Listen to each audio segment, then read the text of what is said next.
Number 10. Death Urge. Similar to how the DC Universe has the Black Flash acting as messenger of death, Marvel decided to dip their toes into that realm as well, and out came Death Urge, a wraith-like superhuman entity with the ability to fly at some ridiculous speeds, turn intangible, and of course, pull various weapons like spears and swords out of their body. When these weapons strike Death Urge's targets, they immediately die with a blackness spreading from the spot where the weapon struck and passed through the target's body. If the weapon happens to pass through someone other than Death Urge's target, that person only feels a numbing coldness but will not actually blacken or die. Death Urge's only targets are apparently only those who have craved death and oblivion to some degree, so I guess I better be on the lookout.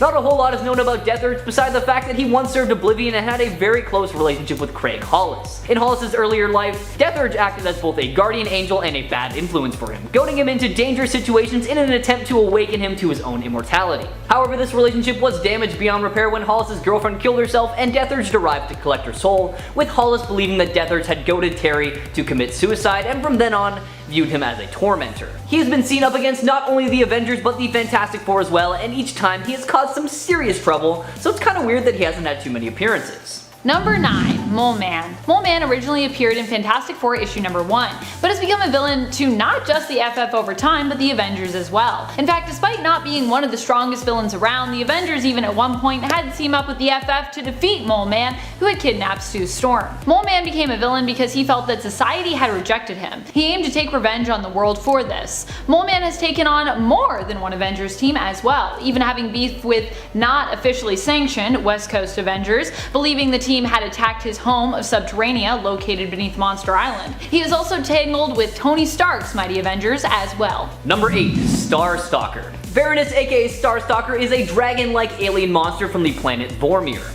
By wrapping himself in a cocoon, he was able to transform himself into a larger, more powerful form, known as his ionic combustion form. In this form, Varanus was able to absorb the ions of anything around him, allowing him to drain the energy of enemies such as Thor, or even shorting out Iron Man's armor. But that's not all, because he frequently used this power to gorge himself on entire planets, destroying them in the process. After attacking and defeating Krull, this monster caught the attention of the Avengers, and although he was able to hide from them for a short period of time, Mantis was eventually able to find him and the fight ensued. Starstalker was able to dispatch the Avengers pretty easily by taunting them with stories of his origins while refusing to reveal his weakness, before spinning himself into another ionic cocoon to boost his power to destroy the Earth. Eventually, Mantis was able to figure out that his weakness was solar energy, and her and Vision used this weakness to just turn him into stone.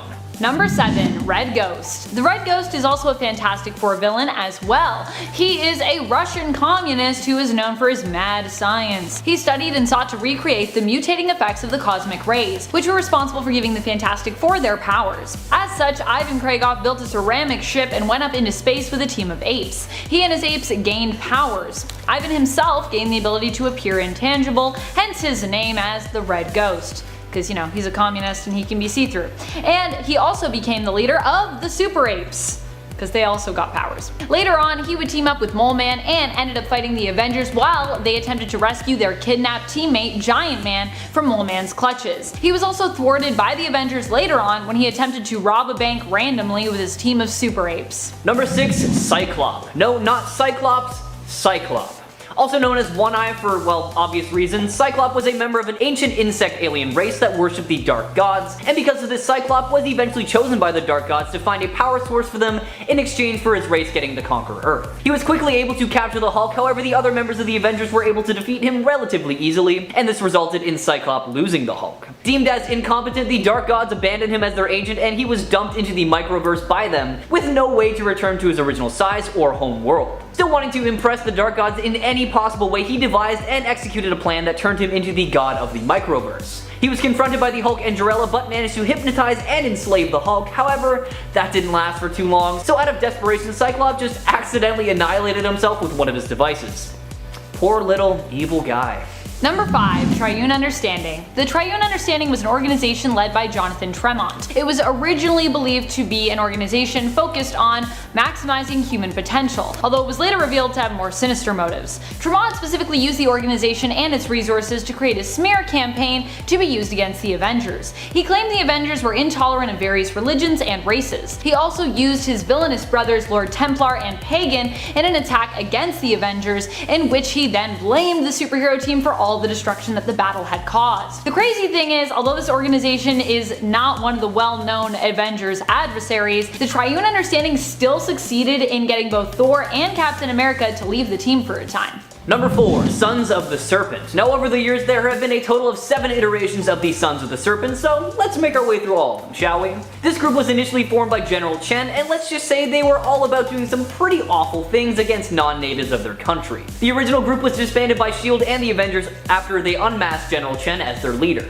And then the second group didn't show up until a little bit while later, but they were also quickly defeated and disbanded by the Avengers and Black Panther.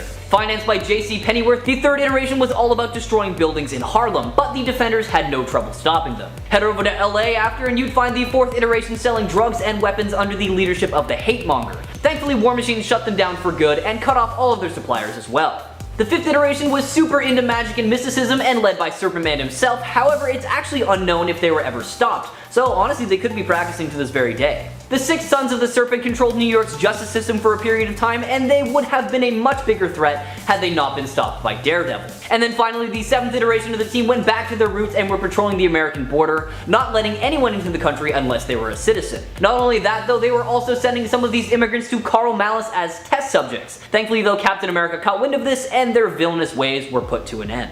Number 3. Chaos King. It's kind of unfortunate what happened to the Chaos King. He actually seemed like a pretty neat villain in theory. The event that he is primarily known for is the Chaos War. Unfortunately, Chaos War took place right before the Epic Fear itself in terms of Marvel chronological print history, and it kind of became overshadowed by it. Ultimately, it also felt a lot less planned out. The Chaos King, also known as Amatsu Mikoboshi, is a cosmic entity and basically Japanese god who met his end during the events of Chaos War, where he was defeated. During Chaos War, the Chaos King used his powers to reverse the effects of life and death, meaning the dead heroes came back to life, while those who had been alive were now deceased instead. As a Japanese kami, he has godlike powers, making him insanely durable and strong, while also having supernatural abilities as well. The Chaos King's powers were more dark in origin though, when it came to their magic type. Number 2. The Circus of Crime. Now much like the Sons of the Serpent, the Circus of Crime has gone through many iterations, but let's just focus on the modern eras this time. Currently composed of the Ringmaster aka Maynard Tybalt, Bruto the Strongman, Clown, Tina the Fat Lady, and the Fire Eater, the Circus of Crime is kind of exactly what you'd expect after hearing their name. A circus that does crime. They followed a general formula while committing their crimes. They would give a performance before a large audience, then at some point, the Ringmaster would use the powerful mind control device concealed in his hat to put the audience into a trance. The circus members would then rob the audience, who wouldn't remember anything about the thefts when the Ringmaster released them from the trance, and then the performance would just continue. They clashed with superheroes on a pretty regular basis, the most notable being the Hulk, Spider-Man, and of course the Avengers. Funnily enough though, one time Matt Murdock himself offered to defend them in court after having helped defeat them alongside Spider-Man. Crazy. Number 1. Wrecking Crew. The Wrecking Crew is a villainous entourage who appear as blue-collar sort of construction workers. In reality, they are Dirk Garthwaite, who was originally Wrecker, and his team comprised of Thunderbell, aka Elliot Franklin, previously a physicist, Bulldozer, previously a military sergeant known as Henry Camp, Pile Driver, aka Brian Kaluski, who used to be a farmer. They received their powers when they all came into contact with the crowbar as it was struck by some kind of magical lightning. They have attempted to take hold of the Avengers Mansion on more than one occasion, teaming up with the Masters of Evil during one of their attempts and kidnapping Misty Knight and using her to control Iron Fist another time. They are usually handily defeated by the Avengers when they go up against the team, however. It seems that magical construction equipment and mystical abilities, which are tied to that equipment, is not really enough to defeat the Avengers, I guess. Kicking off the list at number 10, we have Mojo. I'll start this list off with a rather fun one. Not that any villain isn't fun, but when Mojo's involved, it always gets a little too weird in some way. He made his first debut in Longshot issue 3. Mojo is known for using Earth as forms of TV entertainment for the universe. So we're all actors. I'm in your screen right now. I'm actually part of Mojo's universe. I'm not even real. And his power increases the more viewers that he gets for this interdimensional TV show. So if you subscribe and like this video, maybe I'll get more powerful too, who knows? He's part of a race called the Spineless Beings. They're from a planet called Mojo World, of course, inside a pocket dimension called the Mojoverse. so it's all about him. We get it. He messes with the Avengers in a pretty dramatic way as well, especially in Avengers Annual 1. The Avengers of the Supernatural. Wow, there is a title right there. So in this issue, Mojo abducted the Avengers and created another supernatural version of the team. And if that wasn't weird enough, he made them participate in this reality show called Martian Transylvania Superhero Mutant Monster Hunter High School, which is just a mouthful. Basically, the mutants of the Unity Division were goths, the others were football players and cheerleaders, and the Avengers of the Supernatural were nerds. So he likes to play it weird. And before we continue on with this list of Avengers villains, guys, if you want to go ahead and give us more power by giving us a like down there, and if you haven't subscribed already, you might as well click that, and then you can see all our videos pop up. We do all the work for you. We'll just show up in your phone. Number 9, the Leader. Samuel Stearns, aka the Leader, made his first debut in Tales to Astonish issue 62. He was working one night at a chemical research plant, and when he was moving canisters of waste material, one of the canisters broke open, covering him in gamma radiation. God, everybody is so clumsy in comics all the time. Just so many spills. So of course, after the spill, Stearns survived just like Banner did after his gamma accident, but the only difference was it affected him in a much different way. See, he didn't get angrier, he got smarter and smarter, because now his brain could absorb so much more and more information. It actually got to a point where his physical body started to mutate. So now he has this giant green brain head. His head just keeps getting bigger and bigger. It looks like a gushy balloon just about to pop any second. Of course he's a villain. Look at his head. I mean, no offense, but come on, I'd be upset too. That's all I'm saying. I'd be pretty upset. He started to refer to himself as the Leader, using his intellect to become a criminal mastermind, and he clashed with the other Gamma guy, Banner. In fact, he actually ruined Betty and Bruce's wedding once. He's kind of a jerk. But he's gone after the Avengers as well. When the Red Hulk gave Stearns Red Gamma treatment to enhance him even more, becoming the Red Leader,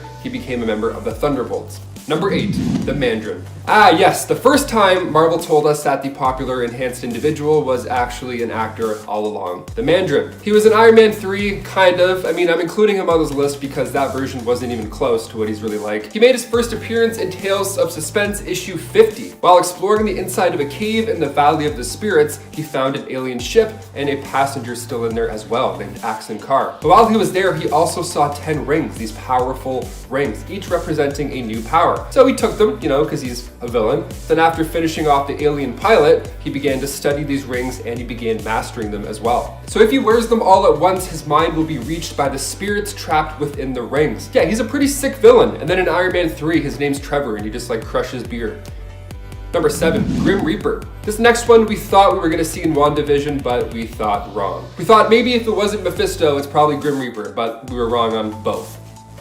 The Grim Reaper did not show up, but his silhouette did for a hot second, maybe. Eric Williams made his debut back in Avengers issue 52. He's the brother of Simon Williams, aka Wonder Man. He was considered a black sheep of the family, and when he was younger, he accidentally burnt down his house after, you guessed it, being clumsy with chemicals. The usual. So his brother felt responsible for not stopping him or being there for him when watching him. So after that, he began to watch him closely, a little bit too close, because Eric then became rebellious because of the supervision, and then soon he ended up with the Magia in Las Vegas while his brother stayed and took over the family business. So with the business failing, no thanks to Stark being the top dog in innovation, he turns to his brother for some mob help to get things going again. So Simon embezzled money with Eric, but Simon got caught and thrown into the slammer. Went thrown right to jail. So Baron Zemo approached him, asked for help to take out the Avengers, and revenge on Stark was included. So he was like, sure, this sounds like a pretty sweet gig. So then he got turned into Wonder Man, but he ended up saving the Avengers from Zemo's trap. He turned, he went good guy. But his brother, Eric, he heard of Simon's untimely departure, so he got angry and felt tremendous guilt after this. So he contacted the Tinkerer, who gave him a scythe. Then he took on the name of Grim Reaper, and voila, we now have a pretty badass villain. Number 6, Enchantress, aka Amora. She made her first debut in Journey into Mystery issue 103, and she has a love-hate relationship with Thor. And I'm not gonna lie, she's got a pretty sweet gig. She's got multiple mansions throughout the 9 realms, and she can make gold and diamonds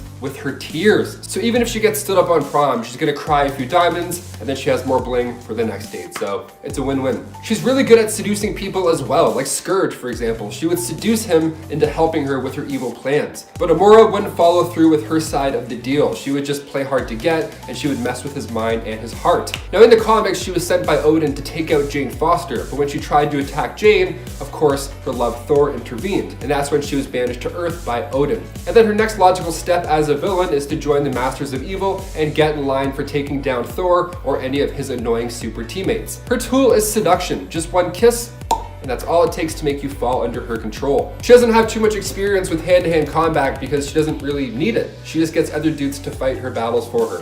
What a boss. Number 5. Kang. This guy we can actually look forward to knowing more about soon, as he's confirmed for the next Ant-Man sequel with actor Jonathan Majors set to play him. But just who is Kang the Conqueror? Why is this a big deal for the Avengers? Well, he made his first appearance in Avengers issue 8 back in 1964, and Kang has seen many centuries. His powers allow him to travel through time, and his futuristic suit of armor is built with weapons that can take on beings from any of those timelines. He's super smart and of course travels with armies, with each warrior equipped with the same armor and weaponry, so the fights aren't exactly easy by any means. The time travel stuff also doesn't come without consequence either. See, as Kang travels more and more through time, he creates time-displaced duplicates, and with the cosmic multiversal route that Marvel's going with now in the MCU, and especially with Loki's show, we can probably look forward to some more mind-bending battles. Number 4, Taskmaster. Taskmaster made his first comic book debut in Avengers 195. Anthony Masters is a former S.H.I.E.L.D. agent, of course, who turned into a mercenary and assassin. Although he is one guy, he has this ability where he can copy your every move. So he can replicate your physical skills, he has photographic reflexes, so he can watch Black Widow take down an evil henchman, and bam, he's got it locked into his brain. He knows how to do the same type of combat as well. He's actually the villain of the Black Widow movie, but that has yet to come out due to COVID delays,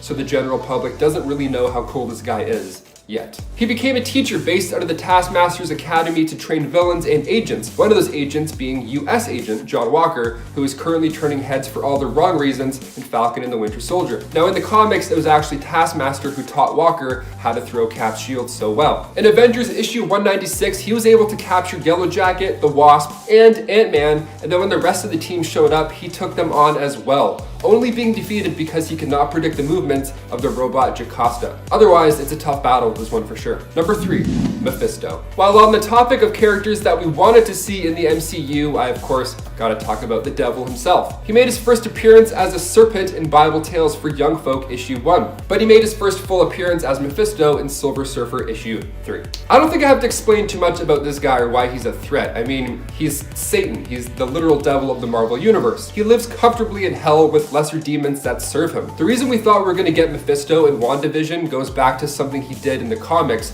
which was kind of a big deal. The comic was Avengers West Coast Volume 2, issue 52. We find out the truth behind Scarlet Witch's children, Billy and Tommy, who were in WandaVision. Now it turns out the 5 pieces of Pandemonium's soul were actually Mephisto. So Mephisto tricked Pandemonium and gathered beings possessing the appropriate fragments, and 2 of those 5 fragments just happened to be children of the Scarlet Witch and the Vision. So when Pandemonium arrived, he took the kids, which in turn gave Mephisto full strength, and this left Scarlet Witch having a breakdown. Mephisto's awesome. His deals are always crazy. Like after the comic Civil War, when everybody knew Spider-Man's identity, Spider-Man had to make a deal with Mephisto in order to save Aunt May because she got shot because he revealed his name to the public. So he's pretty wild. That's just one of many horrible deals. Number 2, MODOK. Making its first appearance in Tales of Suspense issue 93, MODOK was created by Dr. George Tarleton. He had worked with the team recently to create the Cosmic Cube, but the scientist supreme, Lyle Getz, figured the next logical step was figuring out a way to understand the powers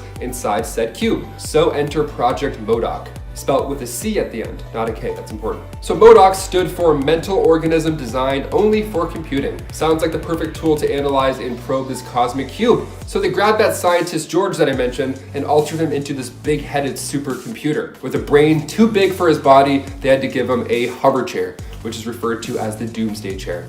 I mean, he's already a villain. You guys are just kind of making this happen for him. The scientists did not prepare that with great power comes great superiority, so it wasn't long before MODOK overtook his masters, changed that last letter from a C to a K, making his new, more suitable name for the list, MODOK, which stood for Mental Organism Designed Only for Killing. He's the big bad villain in the new Avengers PS4 game, and he's as crazy as it sounds in that game as well. And finally, number 1, Morgan Le Fay. Now, with the Marvel Cinematic Universe leaning into the witch madness for the conclusion of WandaVision, we might actually get to see Morgan Le Fay on the big screen soon enough. She made her first appearance in Black Knight issue 1 back in 1955, and she's been a recurring villain to the Avengers in the comics for a while now. And when the Dark Avengers were formed by Norman Osborn, Morgan was their first enemy to face off against. She's a powerful spellcaster, one of those spells being reality warping by using these Norn stones. So she packs a punch. Elizabeth Hurley actually plays Morgan Le Fay in the show Runaways, and she's great when it comes to these witchy, devilish roles. I mean, she literally played the devil in the movie Bedazzled as well, which is pretty funny.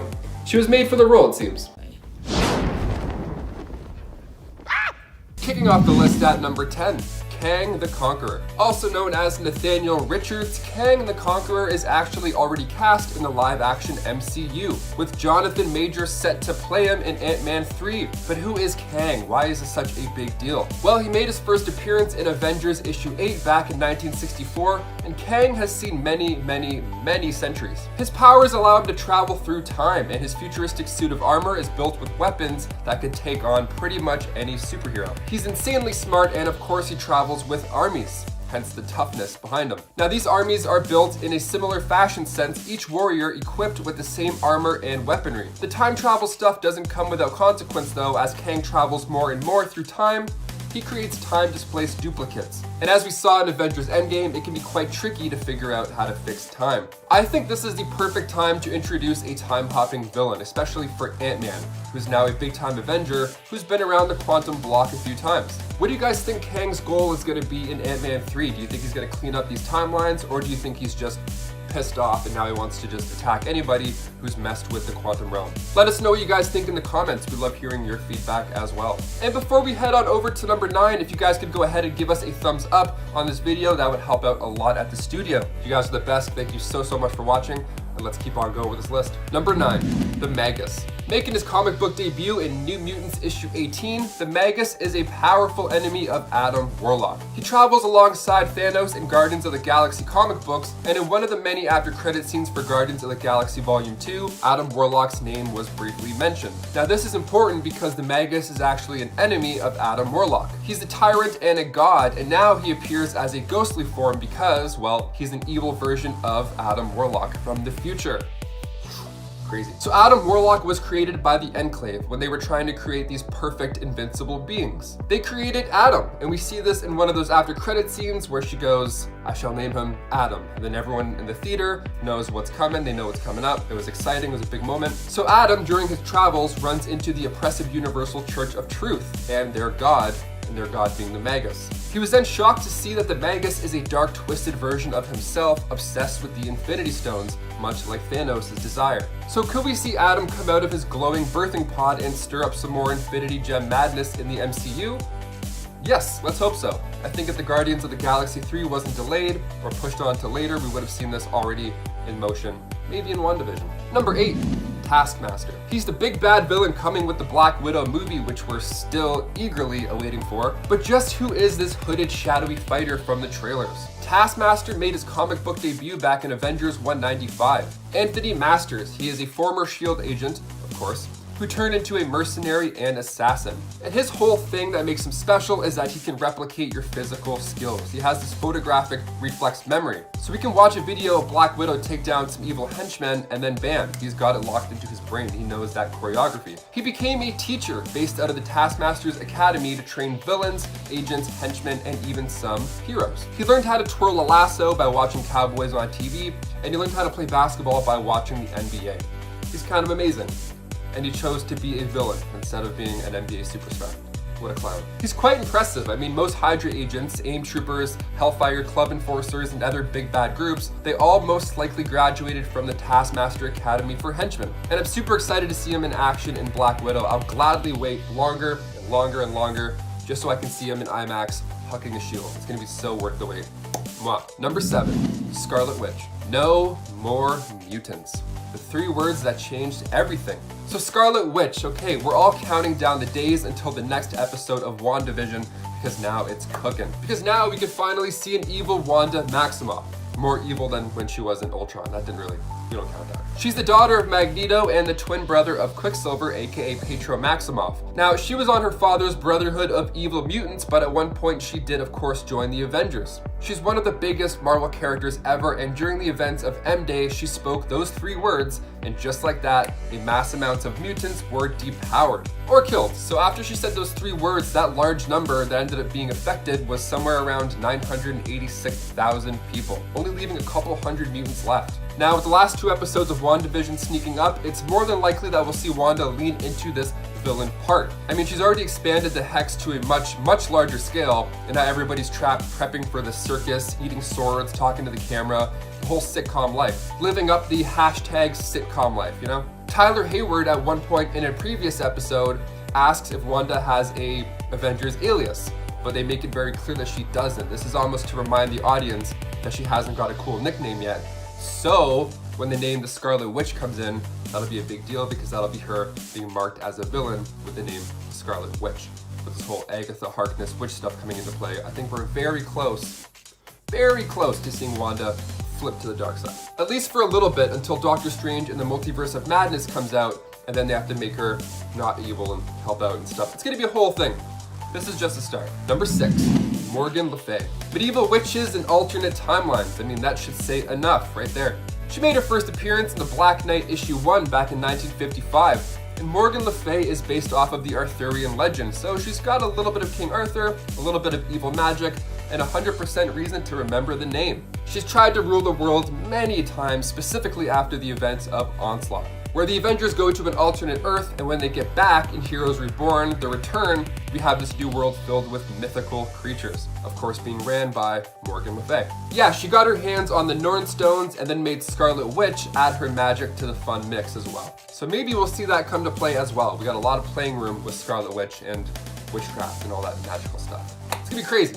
Number 5, the Kree Skrull Empire. They made their comic debut in Fantastic Four issue 2 back in 1962. A lot of 2s in there. And they made their Marvel Cinematic debut only a couple years ago in Captain Marvel. But who are the Skrulls? Well, they're a race of shapeshifters from the Andromeda Galaxy, and they look like green humans almost, except much more powerful and ferocious. They lived on the homeworld of Skrullos in the Drock system, and I loved watching these guys in Captain Marvel. They were a lot of fun, and it was nice to see them actually not be the main villain in the movie. Usually we have these evil gods or these crazy insane robots, but to see the villains of that movie end up wanting just the same chances of survival as humans made it more touchy, more emotional. You know, they're carrying around kids, just looking after their own. Like, it's nice. It was a nice change of pace. Even for a fake out, it was still rewarding. It was still fun. So yeah, they're expert shapeshifters. They can transform into anything, organic or non-organic, as long as it's solid. They can't adapt to superpowers unless you're a Super Skrull, which, I mean, those guys you don't want to play around with. The Kree Skrull War is amongst one of the biggest threats to the Avengers because they both believe that the Earth is theirs to claim. See, the Kree performed experiments on humans millennia ago, and then they actually caused the creation of Inhumans. And the Skrulls just see Earth as their new homeworld since theirs was destroyed by Galactus. So a good comic to check out with them would be the 1974 storyline, The Kree Skrull War by Roy Thomas. Avengers 89 to 97. Number 4, Doctor Doom. Making his first appearance in Fantastic Four issue 5, Victor Von Doom likes to go head to head with the Fantastic Four and the Avengers. He's one of the most popular Marvel villains ever, and he's not easy to forget. Just by looking at him, he's one of the coolest guys, I think. He thinks he's right. He thinks that he'll actually do a good job ruling the world. I mean, he's so smart, maybe he's correct. Maybe he could do it, but he's kind of evil, so we don't want to see it get to that point. He is the ruler of the land Latveria, and he really cares about this place in Fantastic Four 246. We see this compassion come to play in full force. So why the taste for ruling? Where did this all start, right? Well, each supervillain has their own path, and for Victor, that path started turning to the dark side before he was even born. You see, his mother was a Latverian woman, and she liked to get close to demons. I mean, perhaps a little too close. And after Victor was born, she would attempt to tap into these demonic powers herself, and her clan didn't like that, so they took her out. Sad stuff. So him and his dad were like, okay, see ya, this place sucks, we're out of here. Sadly, during this escape, his dad ended up freezing, and then he had to go on by himself as just a young boy. Then he figured he'd try this demonic power tapping himself later on in life, and then with no luck he turned to his brain power, and then he soon met Reed Richards when he was in school. So that sad origin plus the college hazing, I mean, this is a villain backstory in the making. Number 3, Loki. Arguably one of the finest characters of the MCU, Loki is the adoptive son of Odin, but who are his real parents? Who is he? What is he doing? Why is he like this? Well, Loki was left as a baby. He was abandoned in his homeworld of Jotunheim, and during a battle, Odin had found this lost child and took him on as his own.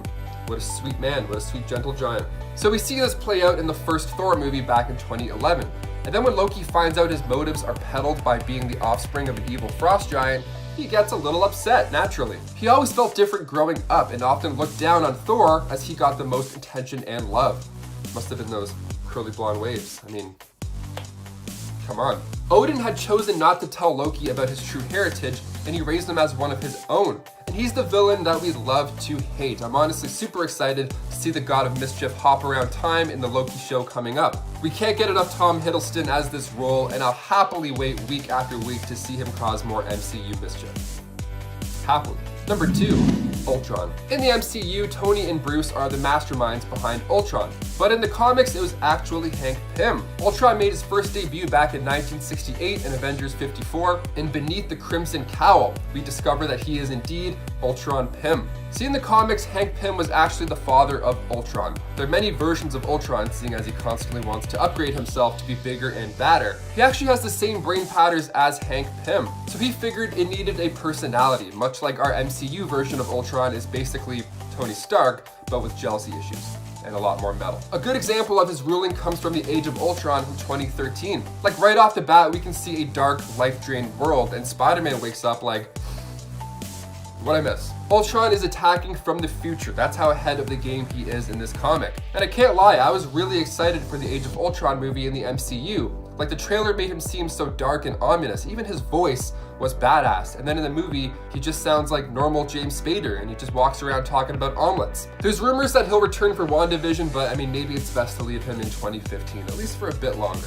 And finally, number 1, Thanos. You know who this guy is, come on. We first saw him in the after credit scene of Avengers 1 and 2, and then we saw him sitting down in Guardians of the Galaxy, and then we saw him snap away half of all life in the universe in Avengers Infinity War. The Mad Titan first made his comic book debut back in Iron Man issue 55, and funny enough, Robert Downey Jr. is 55 years old, so just a coincidence, literally just a coincidence. So we all know how powerful Thanos is with the Infinity Gauntlet, but if you still haven't seen the movie, I'll touch briefly on those. But look, without the Gauntlet, Thanos is still a villain you don't want to mess around with. He is still a Mad Titan. He was born on the Saturn moon Titan, both of his parents were Eternals, and due to the genetic disorder known as the Deviant Syndrome, his mother actually tried to take him out at first sight.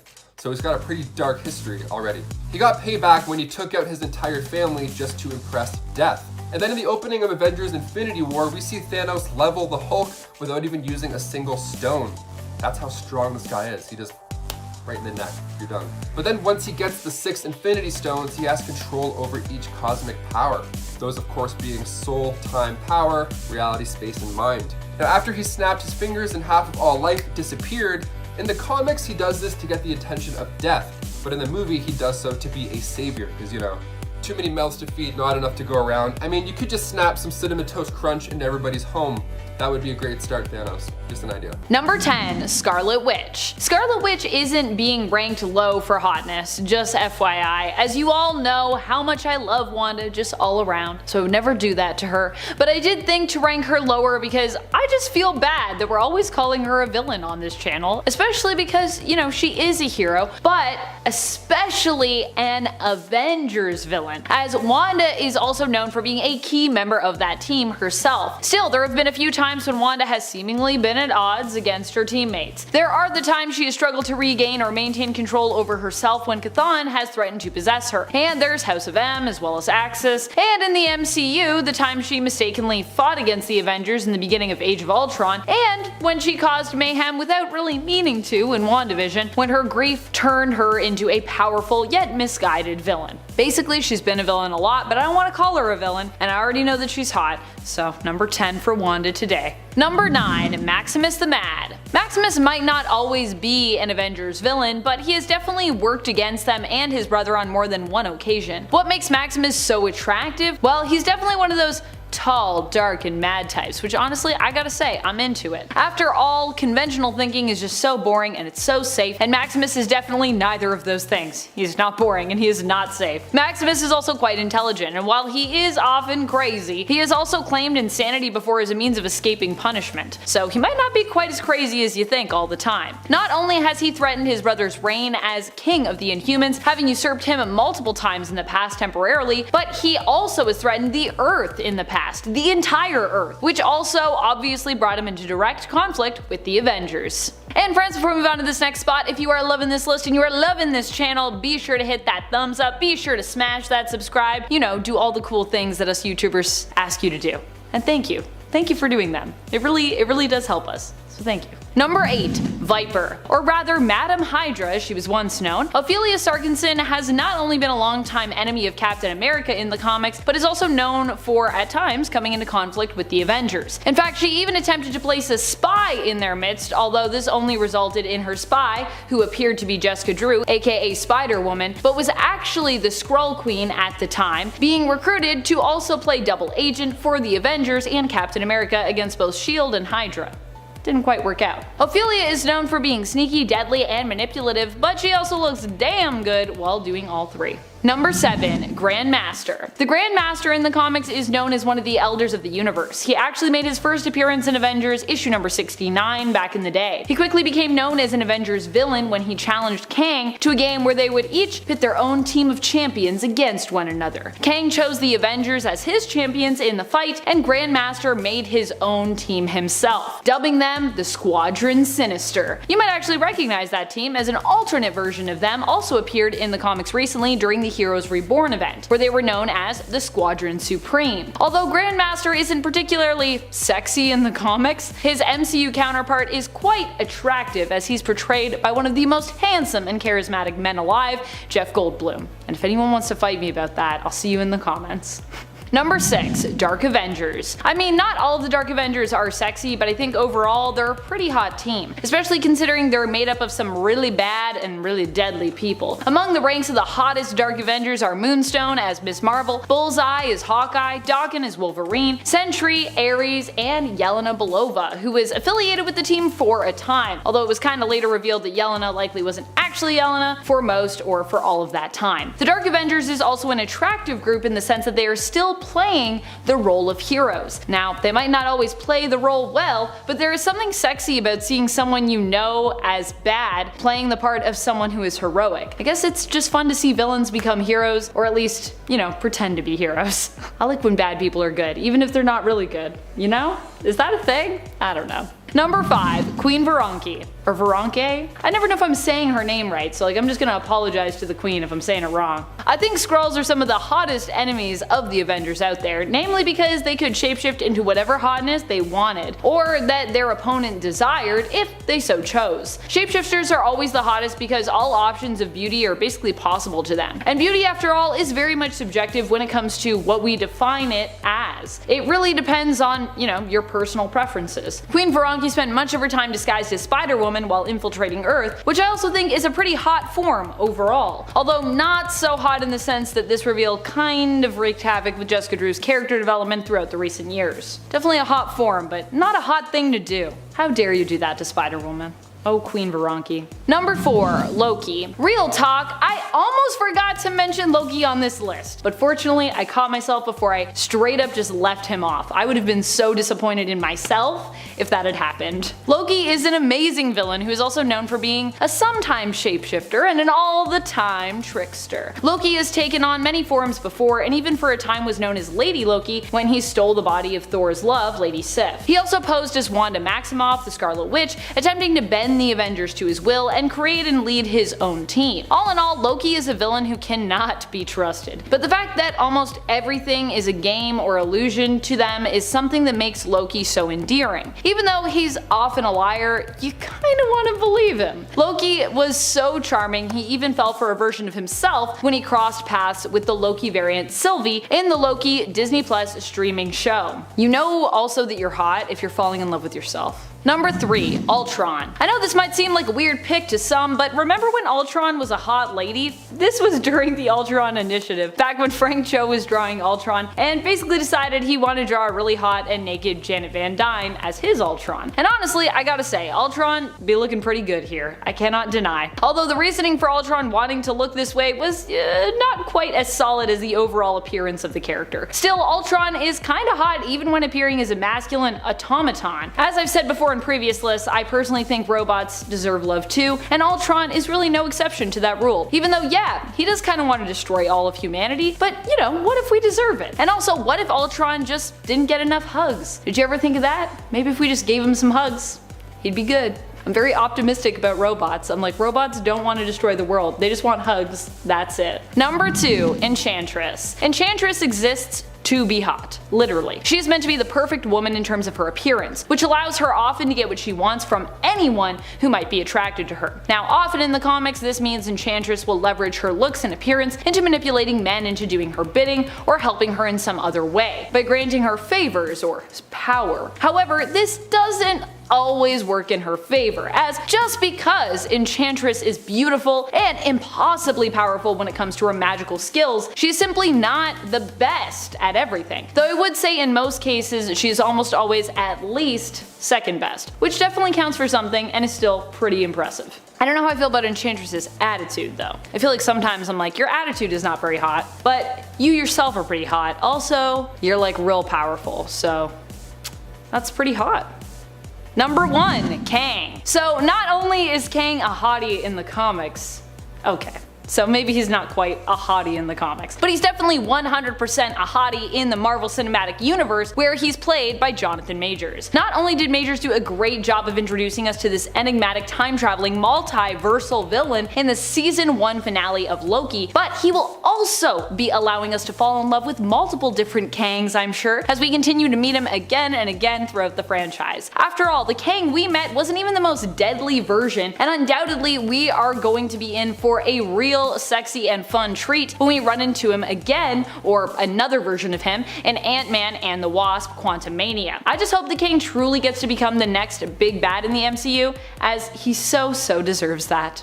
Also, I just want more Jonathan Majors because he's just great. So yes, give me that, please. Kicking off the list at number 10, Sandman. William Baker entered the world of comics in 1963 with Amazing Spider-Man issue 4. He was seen as one of the main villains in Spider-Man 3, and yes, he was at one point an Avenger. Who knew? So when Flint Marko held the mantle of Sandman, he bumped into the Thing, and they had a little heart-to-heart, a little chat about life and how to use your abilities perhaps for, for good.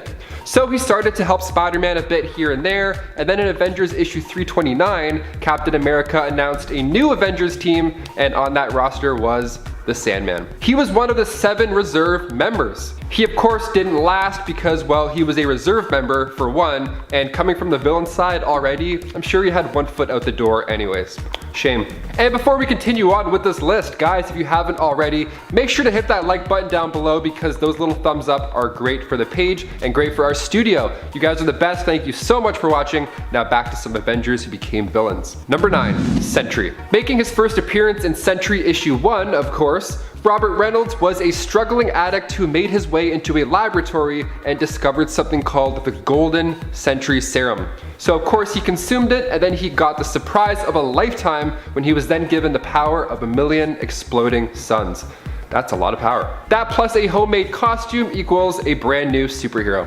Robert fought alongside the X-Men, the Fantastic Four, then the New Avengers. Things changed for Robert when Norman Osborn decided to put together a little team of his own, the Dark Avengers. So Sentry was also once a Horseman of Death, serving alongside Banshee, Grim Reaper, and Daken. He even considered himself as the heir to Apocalypse at one point, so definitely not an Avenger anymore, for sure. Number 8, Namor. King Namor is of course Marvel's version of Aquaman. He's the king of the seas, and he's also not a fan of metahumans, surprisingly. He mostly would go head to head with Black Panther and Wakanda. He wasn't a fan of Wakanda. He often attacked it quite a bit. He was asked to join the Avengers back in 1963 in Avengers issue 16, but he declined. Too cool for school. We get it. Alright, cool. He did join for a brief amount of time though, but when the Avengers vs. X-Men happened, he stood with the X-Men and he fought Luke Cage and the Thing. What a traitor. I mean, he's not the worst, but if you're not with the Avengers, you're clearly against him, especially after you've helped them out for a bit and then you change your mind. Come on, dude. Number 7, the Incredible Hulk. So Thor Ragnarok was loosely based off the Planet Hulk storyline. I say loosely because, well, the comics, that story didn't end up going so well, obviously. Because on Sakaar, the rocket that he arrived in ended up blowing to smithereens, causing some casualties that left the Hulk a little heartbroken, to say the least. So he rolls his shoulders back a few times, and then he heads back to Earth, and thus begins the World War Hulk storyline. He just destroys everybody. It's so scary. I mean, all the heroes that Earth has come to love just in the path of this death train. Like, he locks the Illuminati in Madison Square Garden and then makes them fight to the death. It's like Madison Square Up Garden. I mean, once you spend enough time on Sakaar, I guess it becomes second nature. I don't know. The whole story is a bloody good mess. It's great seeing the panic on the Avengers' faces the entire time because they know that they're screwed, and that's what makes it real and scary. Number 6, Saber Tooth. Victor Creed made his debut in Iron Fist issue 14, and he's been known as one of Wolverine's biggest rivals. But during the Avengers X-Men Axis storyline, the Red Skull stole the brain of Charles Xavier, and he planned to wipe out all of mutant kind. And then in book 2, we see the inversion, where good goes bad and bad goes good. Interesting time, because Doctor Doom and Scarlet Witch cast a spell, so now Saber Tooth was on the good side. So after the dust settled, Iron Man made it so that Saber Tooth wouldn't flip back, so Saber Tooth joined the Avengers Unity Division. This didn't last forever, and recently in House of X issue 6, Saber Tooth faced trial among the Quiet Council, and let's just say he ended up swallowed by Krakoa below the surface, where he's trapped in a state of permanent stasis for the rest of his life. How comfortable. I mean, he kind of made it easy for them too. He clearly didn't fight for his case. Number 5, Hawkeye. In the MCU, Hawkeye's had it pretty rough. I mean, by the time Avengers Endgame rolled out, Clint had lost his entire family, and then 5 years after Thanos snapped his fingers, we catch up with him in Tokyo, and he's not the same guy that we once knew. Now he's taken heads and he's taken names. We get our first look at Ronan. Now, I know that Natasha meets up with him and they have a beautiful moment, and then he rejoins the team. He even volunteers to test the time travel tech himself. But if we look back at Avengers 1, Hawkeye is a villain for like most of that movie. He turns evil before the opening title even pops up on screen.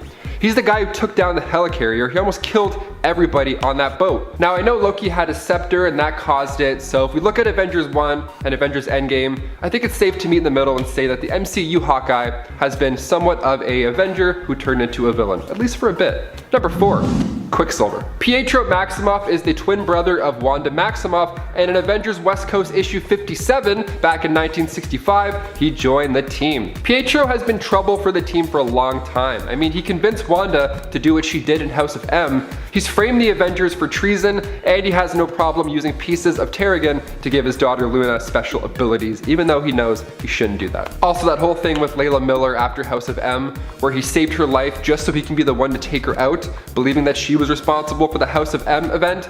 Yeah, it's safe to say he went from Avenger to villain. Like, those are just 3 out of many, many things. In West Coast Avengers 33, Magneto's bloodline got the best of him, and he got fellow Avengers captured by the communist gang. Fastest guy ever, but makes the most mistakes. I don't understand. Number 3, the Vision. Making his glorious debut in Avengers issue 57, the Vision is a synthezoid, and in the comics, he was created by Ultron using parts of the original Human Torch and the mind of Wonder Man. Just bam, smack together.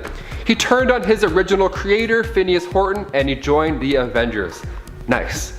And then in the MCU, he's created as Ultron's new body, but with the addition of the Mind Stone and a little bit of Jarvis, we have an android Avenger.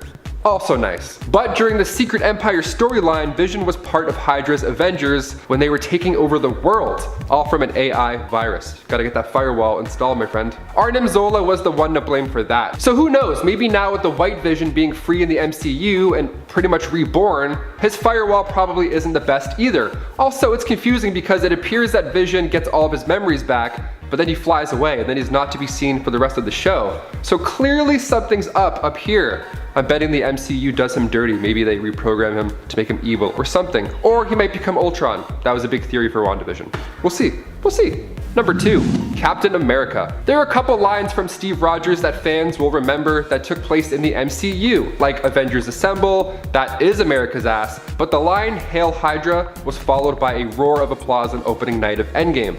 Why? Because not only does he use his post-Avengers knowledge to obtain the scepter, which in that of itself is already pretty sweet, but because the audience expects another cool elevator fight and Steve outsmarts us. But the line "Hail Hydra" comes right from the comics, in a bit of a darker scenario. The last words of Captain America Steve Rogers were that of "Hail Hydra," and fans were not happy. This was huge news. People were pretty upset. Readers were sending in death threats. Like, could you imagine? The 2017 series Secret Empire concluded that bad Captain America was a double and that the good guy was locked in the cosmic cube. Okay, solid save, but those images of evil Steve will live in our heads rent-free, so thank you for that. And finally, number 1, Scarlet Witch. Of course, I'm saving her for last, of course. She's the daughter of Magneto and the twin brother of Quicksilver, aka Pietro Maximoff. Now, she was on her father's Brotherhood of Evil Mutants, but at one point she did of course join the Avengers as well.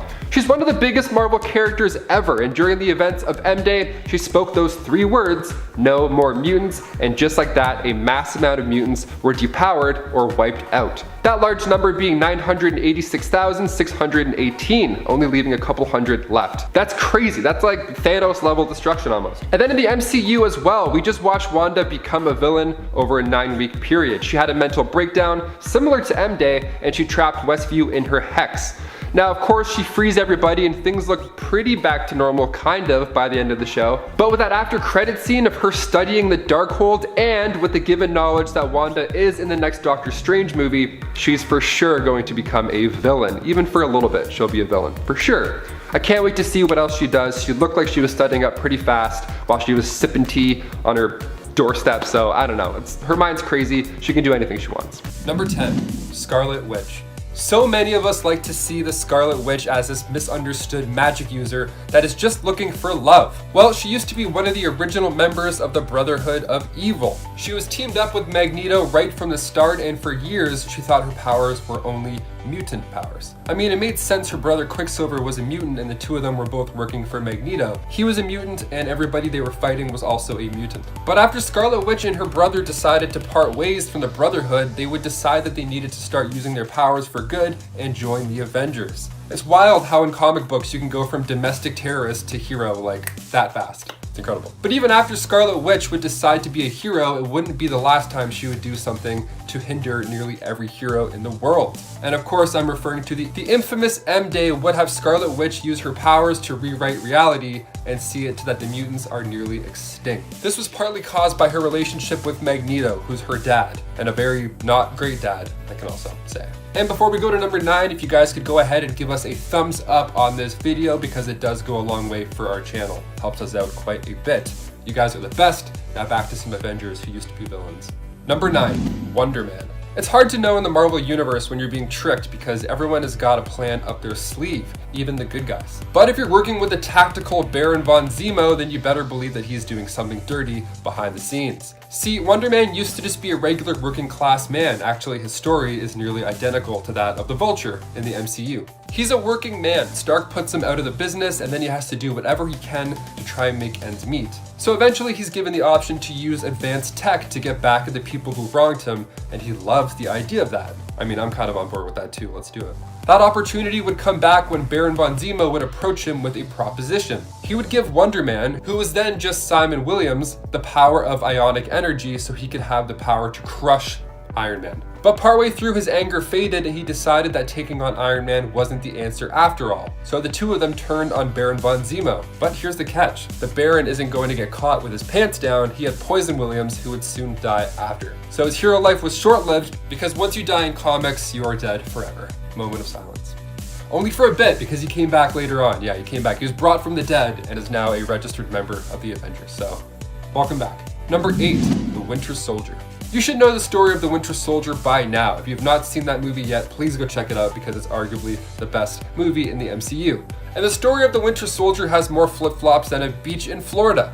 The Winter Soldier was formerly Bucky Barnes, the best friend and right-hand man of Captain America. A tragic accident would have him fall to his death, or so Steve Rogers thought, It turns out Hydra got a hold of him and used some experimental tech to not only give him one of the most badass robotic arms that I've ever seen, but they also brainwashed him to be a living weapon. They used his advanced war training and then embedded him with Hydra assassination techniques. He was then frozen over and over again, only to be thawed out when Hydra needed to send him out to kill somebody. But eventually he would cross paths with Steve Rogers and the old memories would come flooding back to him. He would fight back against his Hydra programming and turn to become a good guy, even if he had to fight Iron Man to do it. Number 7, Hawkeye. Man, to think that one of the main members of the MCU used to be a bad guy, I mean, like, it's not that hard to believe now, but when you see him break down in Avengers Endgame and start chasing down gangs in Tokyo, then it all starts to make sense how this guy can have a dark side. But the first couple of times that we see Hawkeye show up, he was working with Black Widow, someone who actually we'll be mentioning later on this list. She would get him to tag along on missions where the two of them had to take down the flying tin can man known as Iron Man. But there wasn't enough hate in Hawkeye's heart to keep him on the dark side, and he eventually swapped over to work with the heroes,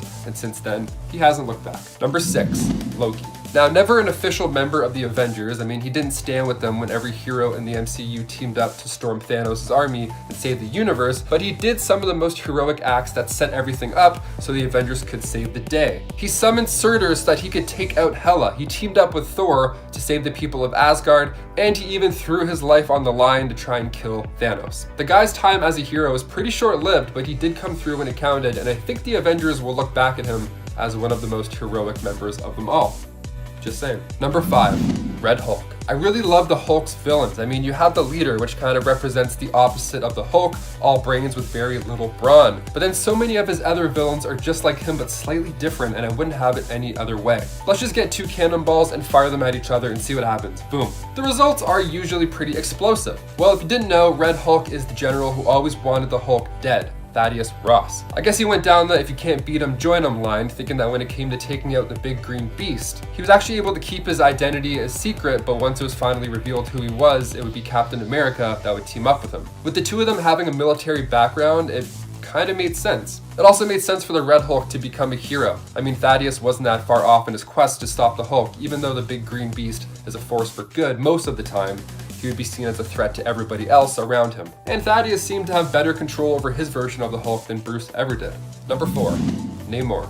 It doesn't matter what comic book universe you're in, you gotta have a fish dude. That's just a staple of how everything works, that's it. And for the Marvel Universe, we of course have Namor. The Submariner, he was actually one of the original villains in Marvel. The dude's pretty old, with his first comic coming out in 1939. He's the ruler of Atlantis, and he didn't like the way things were handled on the surface, so he decided to duke it out with the people walking on land. Turns out that he wasn't a match for the people on the surface, so he decided to join them. He would eventually team up with the Avengers, but even though he was now fighting side by side with them, he's always had a superiority complex when it comes to dealing with surface-dwelling super people. And even though the Avengers saw him as an ally, when push came to shove, he would ditch them and team with the X-Men to try and take down the Avengers. He even flooded Wakanda, which seems like a bit of an overreaction. He's always had a sore spot when it comes to the Black Panther. I think maybe it's because he hates seeing a surface civilian as advanced as Atlanteans. Could be. Number 3, Vision. Even though the MCU will have you thinking that Vision was made by the Avengers to take out Ultron, it was really the other way around. Hank Pym's least favorite kid would make the android as a tool to take out the Avengers. I guess he didn't feel like getting his hands dirty that day. Okay. Well, he should have done a better job at programming the damn thing, because while fighting the Avengers, Vision decides to swap sides and teaming up with the good guys, which in the end seems to be the worst possible thing that could happen for Ultron. You build something to kill the Avengers, but then it turns on you, and then the Avengers are now stronger, but then all the secrets that this machine knows about you will be leaked to them. But now Vision has become one of the most famous members of the Avengers, with him and Wanda starring in the new WandaVision TV show on Disney+. And don't worry if you haven't gotten around to watching that yet. I'm not going to ruin anything for you, but you definitely should go and watch it right now. We're only 3 episodes in, so you got time to catch up before it ends. Plenty of time. Number 2, Black Widow. I mean, her name is Black Widow, so I mean, that's not usually how heroes are named unless they're an anti-hero, like the Punisher, you know? It should be no surprise that she's super sneaky, and she actually used to be one of Iron Man's greatest villains. The Black Widow started out as an agent sent over from Russia to bring down one of the founding members of the Avengers. It's kind of weird to think that in Marvel universes that would be developed down the line, she would be one of the founding members. It's awesome. But the villain was just so popular that nobody wanted to see her go. And after the Cold War ended, the story of a Russian agent that was sent over to dismantle a part of America that everybody loved just wasn't as compelling as it once was. And number 1, Doctor Doom. Now I know this is only for a limited time, but it's still so wild that it deserves a spot on this list, a very high spot on this list. We're talking about the same Doctor Doom that once was ruling Battleworld, the same Doctor Doom that stole Odin's powers, the same guy. He's one of the biggest, baddest villains that gives Thanos a run for his money with the amount of schemes that he's pulled. Well, there was a time when Victor Von Doom suffered a pretty serious blow to the head, an injury that would take out most people, but we're not talking about most people, are we? Valeria came through to fix up Doom's brain, and not long after that, he was working with the good guys. Right around this time, Tony was in a deep coma, so someone needs to step in the role of Iron Man. And who better than Doctor Doom himself? Having Doom become Iron Man for that brief moment was one of the coolest moments ever, hands down. Starting us off in at number 10, Kang the Conqueror. Kang is by far one of the Avengers' most notorious villains, so much so that fans of the MCU have actually speculated he'll be the next big bad in future phases.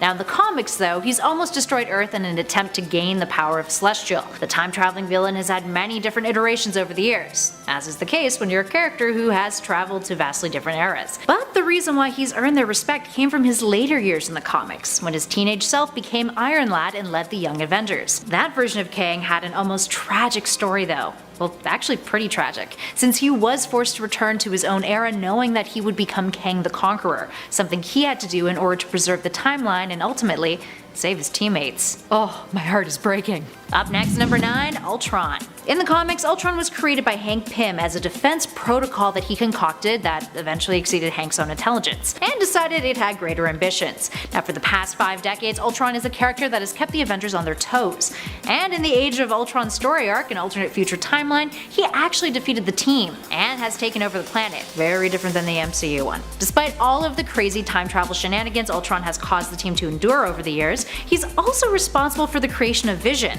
and he's a character whose intelligence is something that several members on the team can at bare minimum respect. Even look to the MCU to see a similar result. Tony Stark, with the help of Bruce Banner, created Ultron in the movies, a robotic being whose intelligence and snark he can at least say matches his own, if not excels altogether. In at number 8, Hank Pym. Okay, hear us out on this one. Traditionally, Hank Pym is a superhero, but he's had moments where he's antagonized the Avengers and purposely put them in danger for his own means. And yes, while those moments happened under extreme duress and were the result of his poor state of mental health, technically speaking, you could still argue that his actions were villainous. When he was court-martialed from the Avengers, he concocted a plan to have one of his robotic creations attempt to kill the team, with him saving the day and therefore getting back in their good graces. Janet of course protested, and then he beat her. As you can imagine, his plans clearly backfired, and he was outed from the team altogether, but eventually joined up as an advisor with the West Coast Avengers, where he almost committed suicide. That being said, he's also a character that the Avengers saw needed help, eventually, and has managed to get back into their good graces. These days, Hank is a combination of himself and our previous number Ultron, an actual hybrid between the two, although it was revealed that the hybrid is kind of one-sided. It's more so Ultron wearing Hank as a skin suit. Yeah, the whole thing has us feeling a little unsettled too. In at 7, Cyclops. Again, yes, we have a number that is technically a superhero, but has had a history of straying from the path of good into one where he let a bunch of teenagers become murderers. Just cuz. When Cyclops first hit the scene in the X-Men issue 1 in 1963, Scott Summers was the leader of said team, working under Charles Xavier to guide the team of mutants to successful victories on the battlefield and in missions. But over time, Scott changed. During the Schism story event, we saw a more villainous side of Cyclops emerge, and later during Avengers vs. X-Men, after Cyclops had started up his own team of X-Men on Utopia, and the Phoenix Force was all like, hey, I'm back on Earth, and using Hope Summers as a host, Cyclops found himself up against the Avengers. Now Captain America and the Avengers wanted to take Hope into custody to protect the Earth, fearing what the Phoenix Force may try to do. It does have a pretty bad track record. Cyclops, though, believed that Hope and the Phoenix Force could be used to jumpstart the mutant population. Major conflict ensues, and Scott only got darker from there. Needless to say, despite being arrested and ending up in prison and still having pretty messed up ideologies, he's cooperative with the Avengers, and even lets Iron Man study him for remaining effects of the Phoenix Force. Now these days he's trying to get back on track as a good guy. But at least before he lost his crap, he was a respectable leader for mutants to look up to, and for a long time, that was something the Avengers respected. respected as well. And at 6, Nebula. Nebula is a character in both the comics and the cinematic adaptations that has managed to earn the respect of Avengers members. More so in the MCU if we're being honest. Let's look at the comics though. Thanos, who is her grandfather in the comics, was pissed off that Nebula claimed kinship to him, and proceeded to almost kill her after he got all the Infinity Gems, transforming her into a corpse-like figure, always almost on the verge of death but never actually dying, but not truly alive either. He was like really proud of that.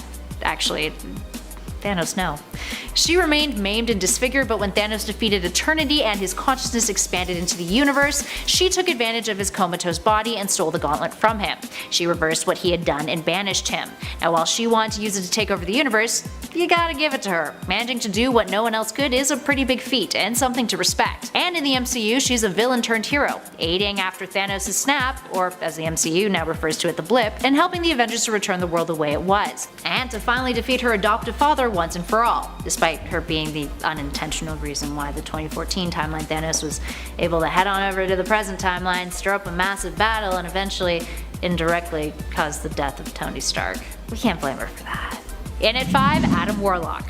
Adam Warlock has done a lot for the Marvel Universe. He's the one who spearheaded the attack on Thanos in the 1991 Infinity Gauntlet story arc. The comic that, if you didn't catch it from our last number, was the primary basis for the MCU's Avengers Infinity War film. Warlock is the one who orchestrates the attack on Thanos after he's snapped, managing not only to recruit heroes, but cosmic entities and even Celestials. And Dr. Doom, who's like really reluctant and doesn't trust him. Actually pretty funny. Eventually, after Nebula grabs the gauntlet from Thanos, Warlock manages to convince the Mad Titan to help them get it back, and ultimately saves the day. That's without even getting into the sequel miniseries, of course. But here's the thing with Adam Warlock. While he's highly respected in the Marvel Universe, especially by the Avengers, he's also got an evil half, the Magus. There's been 3 incarnations of the Magus over the years, with the second version being one that is expelled from Adam's soul after he acquires the Infinity Gauntlet. That evil part of his soul becomes the corporeal form of the Magus, and ends up seeking out the gauntlet for himself. He even recently appeared in the Infinity War storyline as well. You know, that recent one where all the heroes got like smucked together. He was found by Gamora in a cocoon. By smucked I mean amalgamated. You get it, schmuck. And at 4, Norman Osborn. Norman Osborn is definitely a really bad dude, but the reason why he's respected by the likes of the Avengers, not including Spider-Man to be fair, is that in recent years he's fluctuated between being a baddie and being an anti-hero. But let's jump back for a sec. In contemporary comics, he went from being Peter Parker's arch-nemesis to a full-blown Avengers enemy, taking on the guise of the Iron Patriot in the process. He was once the director of S.H.I.E.L.D. and Hammer, and even started up a team called the Dark Avengers. And that, my friends, is exactly why he ended up on our list. Aside from his intelligence and business savvy, which, you know, the likes of Tony Stark can at least nod to, Osborn was once respected by a group of Avengers. Technically, the Dark Avengers, which just so happened to be his very own team of Avengers, but it still counts, right? Technically Avengers. And at 3, Scarlet Witch. Scarlet Witch's origins in the comics established her as a villain before she became a part of the second iteration of Avengers. She and her brother Pietro initially joined up with Magneto, prior to knowing that he was Daddy Dearest, might I add, and joined his Brotherhood of Evil Mutants in order to repay him for saving them from a mob.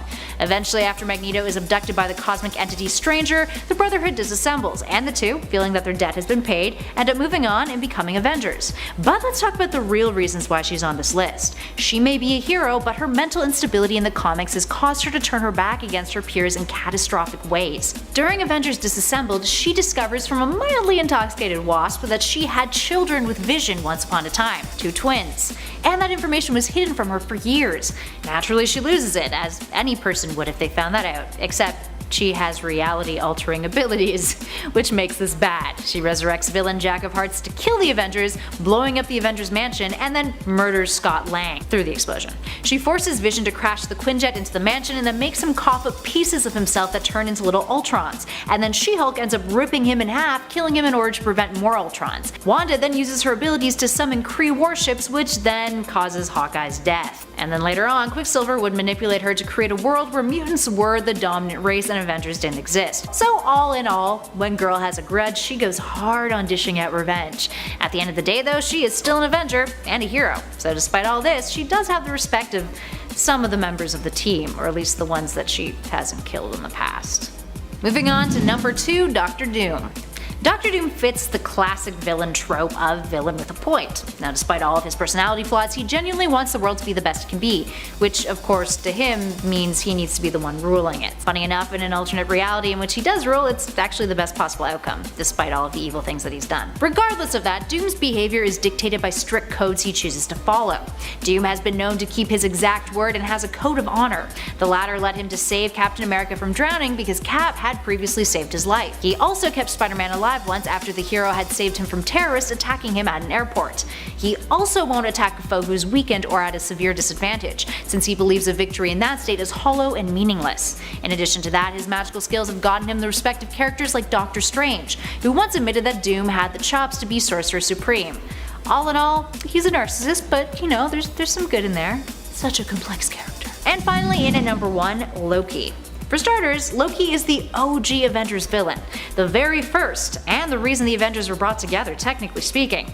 In the first Avengers comic, Thor ends up needing some assistance with his dastardly brother, so he ends up working with the Hulk, Ant-Man the Wasp, and Iron Man to take on his trickster god sibling. Now this is before Cap was defrosted from his block of ice.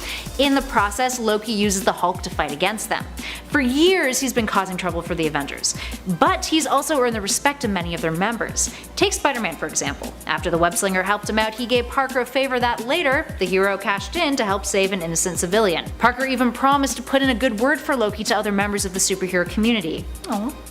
Loki has become more of an anti-hero in recent times, and despite sometimes still having his own best interests at heart, he's turned a leaf, something that several Avengers members have grown to respect. And do we even need to bring up the MCU Loki? Loki is one of the most beloved villains to appear up on the big screen, and even managed to work his way back into the hearts of our heroes, helping his brother Thor out in a big way during Thor Ragnarok. And now he's getting his own show, so that's dope.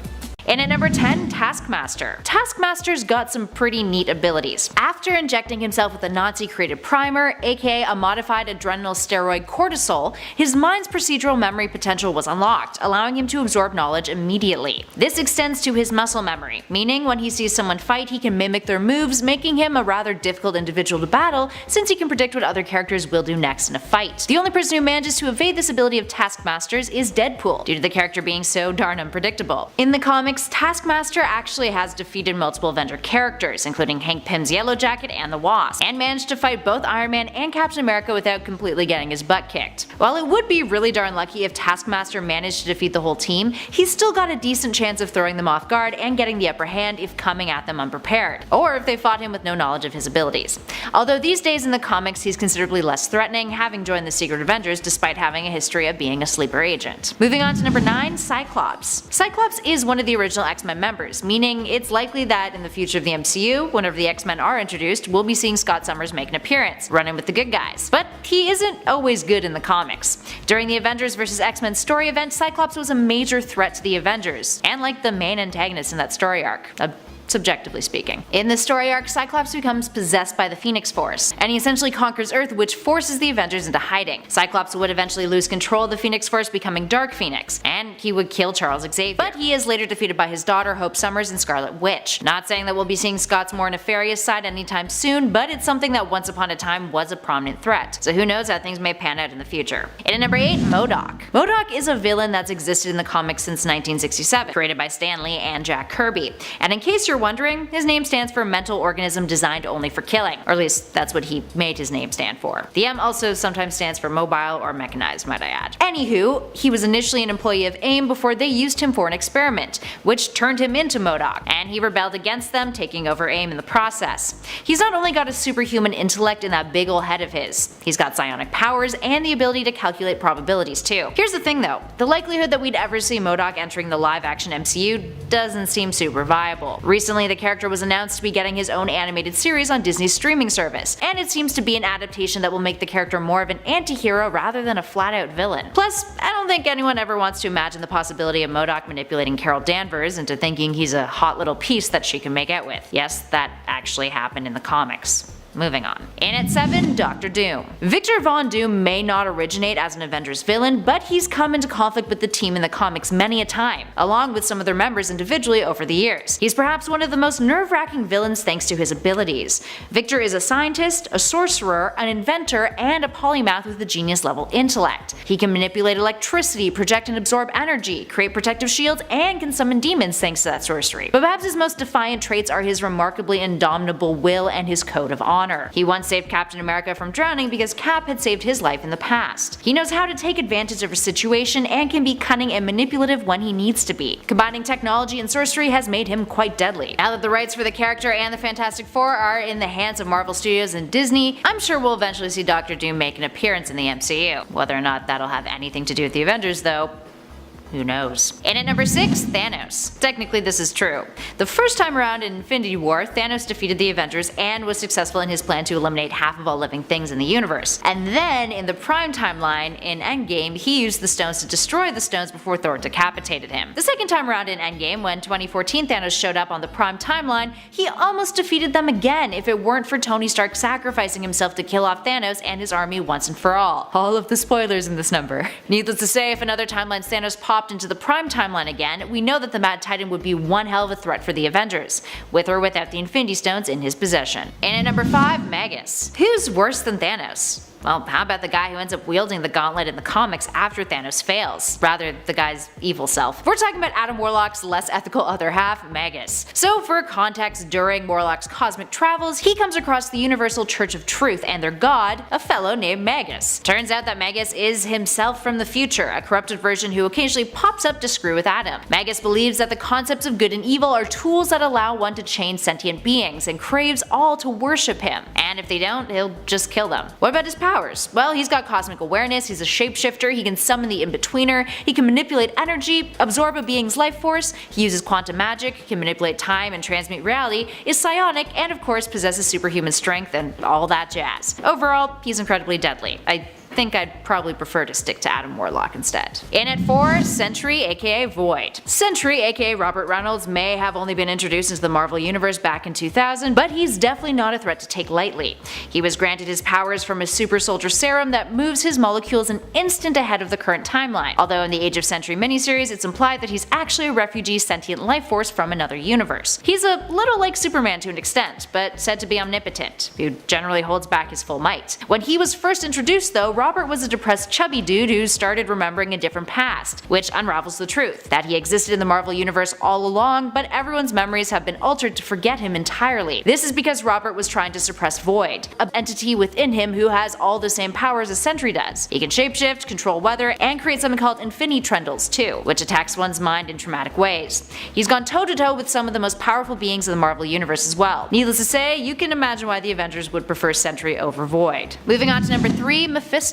Mephisto is literally Marvel's version of the devil. He's based on Mephistopheles, the demon from the Foss legend, and first appeared back in the Silver Age in 1968 in The Silver Surfer issue 3. Written by Stan Lee, the character would be a tempter who offered the Silver Surfer the world, dangling his off-limits long-distance lover in front of him too. All things that the Surfer rejected thanks to his goodness and nobility. But thus started a pattern with the character in the comics. He's constantly used as a vehicle for temptation, making deals with the devil. And he's always a character ready to take advantage of a situation. Hell, he even hung out with Thanos while the Mad Titan had the Infinity Stones in the 1991 Infinity Gauntlet series, knowing that the Mad Titan was emotionally unstable. So what makes him deadly? Well, he's an immortal entity with magical powers, capable of a whole lot. He can alter time, alter memories, project illusions, shape and size shift, has superhuman strength and durability. And if his physical form is destroyed, he can regenerate and reform in his home domain. So why make deals with characters? Well, Mephisto cannot subjugate the will of another without their permission, which is why he manipulates them through pacts. So you can see how something like that could get real tricky for the Avengers of the MCU. The closest we've ever gone to that kind of deep-rooted manipulation was likely in Age of Ultron, when Scarlet Witch manipulated their minds. And, well, that kinda screwed a few of them up for a little while, so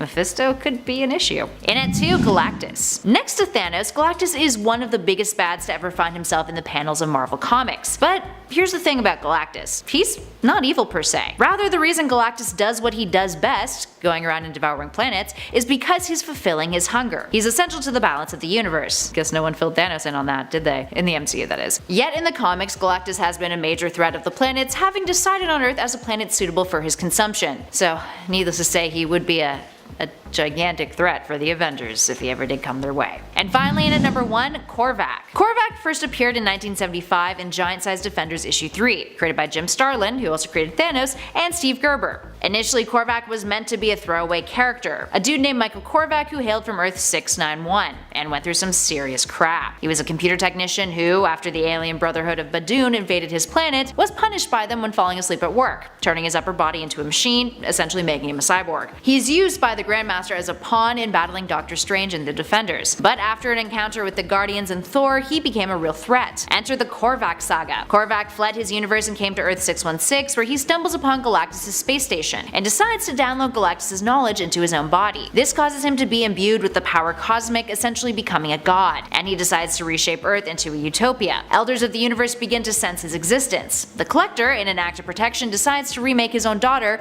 Karina, into a powerful being to use as a weapon against him, but she and Korvac fall in love. Korvac is eventually found out by the heroes of Earth and is forced into battle, killing a ton of heroes in the process. And after defeating them all, what does he do? He commits suicide after sensing that Karina doubts him, and in the process restores the Avengers and Guardians to life before he dies. While the Korvac saga has been occasionally criticized for its storyline, you can't deny that he'd make an interesting villain for the Avengers to take on in the future of the MCU, especially now that there's all these alternate realities that are popping up and exist.